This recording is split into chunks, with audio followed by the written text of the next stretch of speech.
جو ان سے غلطی ہوگی اس کو معاف کر دیجئے۔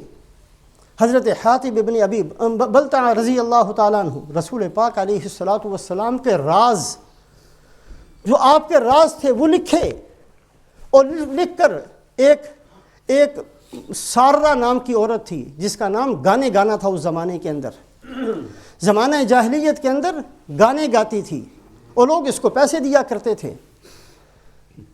غزوہ بدر کے بعد مکے والوں نے پابندی لگا دی، کسی کو شعر پڑھنے کی اجازت نہیں، کسی کو رونے کی اجازت نہیں۔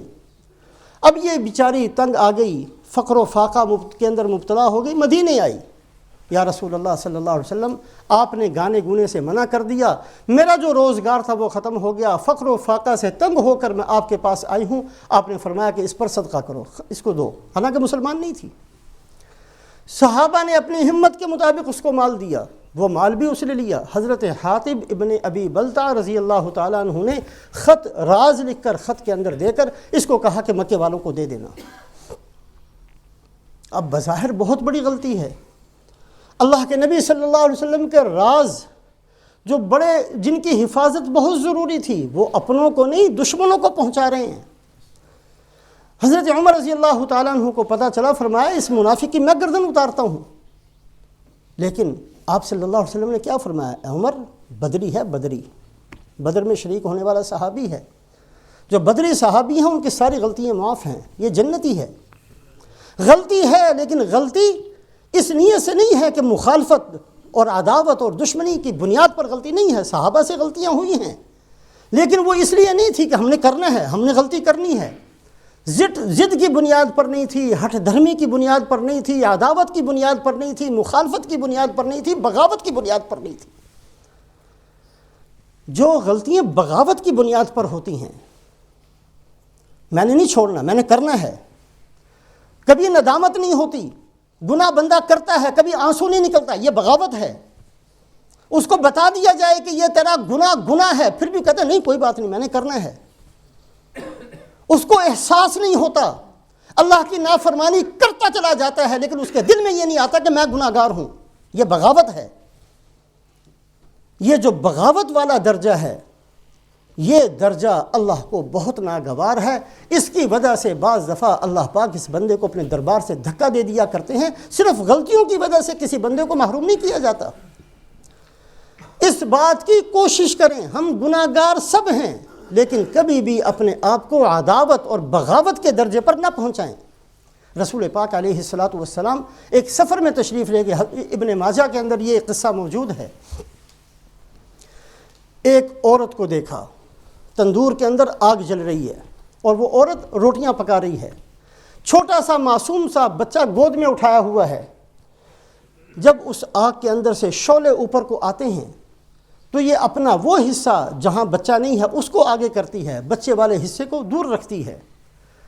اس آگ کی تپش مجھے لگ جائے لیکن میرا بیٹا محفوظ رہے۔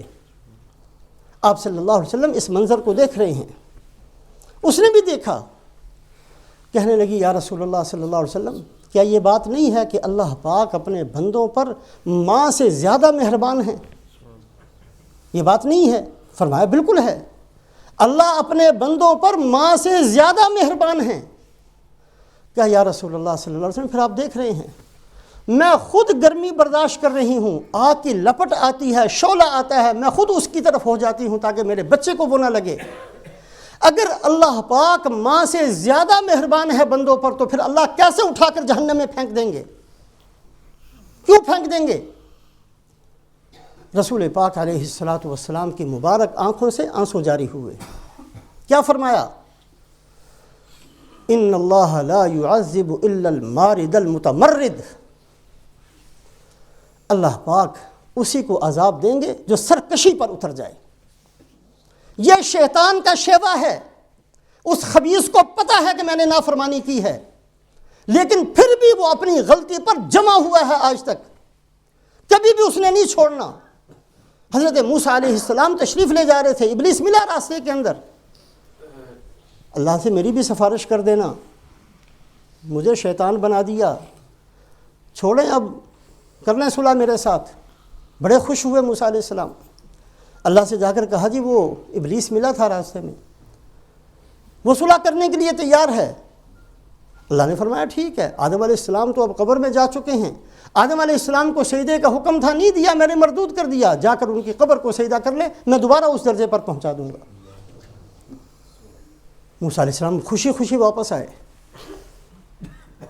ابلیس سے کہا لو یہ کوئی بات ہوئی، زندہ کو نہیں کیا تو قبر کو کہاں کرنے والوں، مجھے نہیں چاہیے۔ یہ ہے شیطانی شیوا، ہم غلطیاں کریں اور پھر اس پر قائم رہیں اور دل میں سوچیں کہ میں نے نہیں چھوڑنی، بال سفید ہو گئے گناہ نہیں چھوڑے، ہاتھ پاؤں ڈھیلے ہو گئے گناہ چھوڑنے کے لیے تیار نہیں ہیں، کوئی حرام کھانے والا حرام چھوڑنے کے لیے تیار نہیں، جس نے دوسروں کا دینا ہے وہ اس کو دینے کے لیے تیار نہیں، جس کی زبان گندی ہے وہ اپنی زبان کو پاک کرنے کے لیے تیار نہیں، جس کی نمازیں ٹھیک نہیں ہے وہ نمازیں درست کرنے کے لیے تیار نہیں، جس کا ایمان کچا ہے وہ اپنے ایمان کو پکا کرنے کے لیے تیار نہیں، جس کے اخلاق ٹھیک نہیں ہے وہ اخلاق درست کرنے کے لیے تیار نہیں، کوئی اپنی نیت کا محاسبہ کرنے کے لیے تیار نہیں۔ آج ہماری عادت یہ ہے کہ ہم صرف گناہ گار نہیں ہیں، ہم بغاوت کے درجے میں گناہوں کو پہنچے ہوئے ہیں۔ خدا کے لیے اللہ ہم سب کی حفاظت کرے، نیچے آئیں اپنے آپ کو، صرف غلطی پر اللہ نہیں پکڑتے، غلطیاں بڑوں سے ہوئی ہیں، اللہ نے بہت آسانی سے معاف کر دیا ہے، بندہ ایک دفعہ ہاتھ اٹھاتا ہے اللہ اسی وقت معاف کر دیتے ہیں۔ اللہ خود اعلان فرماتے ہیں، جو اللہ پاک کہ اللہ پاک فرماتے ہیں کہ جس آدمی نے ساری رات گناہ کیا، آؤ ان اللہ یبسط یدہ لیتوب مسیء اللیل، اپنے ہاتھوں کو پھیلا کر کہتے ہیں آؤ جس نے رات کو کوئی گناہ کیا ہے میں اس کو معاف کرنے کے لیے تیار ہوں۔ رات ہوتی ہے پھر اللہ ہاتھوں کو پھیلا کر کہتے ہیں آؤ جس نے دن میں کوئی گناہ کیا میں اس کو بخشنے کے لیے تیار ہوں۔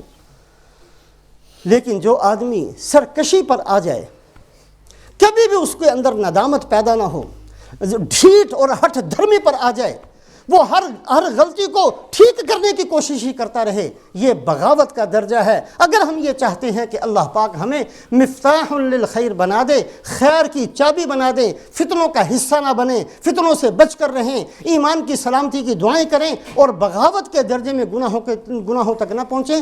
اور چوتھی چیز یہ ہے کہ ہم اپنے گناہوں کو ٹھیک کرنے کی کوشش نہ کریں۔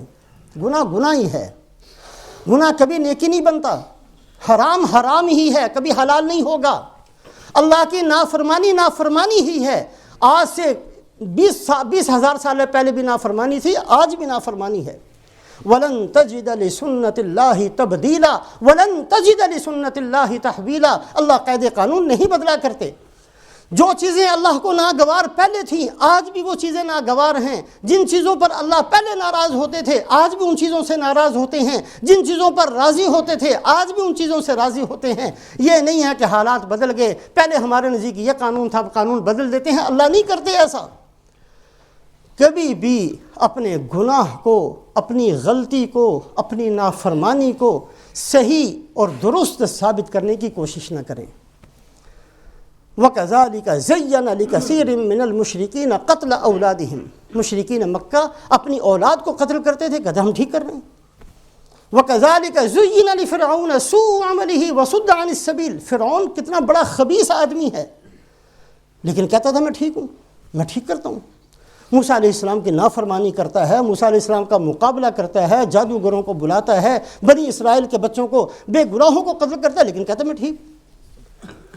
یہ عادت فرعون والی عادت ہے، یہ اللہ کے دشمنوں والی عادت ہے، اپنے گناہوں کو صحیح ثابت کرنے کی کوشش کرنا، اس چیز سے بچنا۔ ان 4 چیزوں کا اہتمام کریں گے تو انشاءاللہ اللہ پاک ہمیں ان خوش نصیب افراد میں سے بنا دیں گے جو دنیا کے اندر رہتے ہیں اور مفتاح للخیر بن کر رہتے ہیں، ان کی وجہ سے خیر وجود میں آتی ہے، ان کی وجہ سے شر دنیا کے اندر سے ختم ہوتا ہے۔ اللہ نہ کرے کہ کہیں ہمارا شمار ان میں سے ہو جائے جن کی وجہ سے خیر رک جاتی ہے اور جن کی وجہ سے شر دنیا کے اندر پیدا ہوتا ہے۔ اللہ ہم سب کو عمل کی توفیق نصیب فرمائے اور ہماری سب کی اصلاح فرمائے۔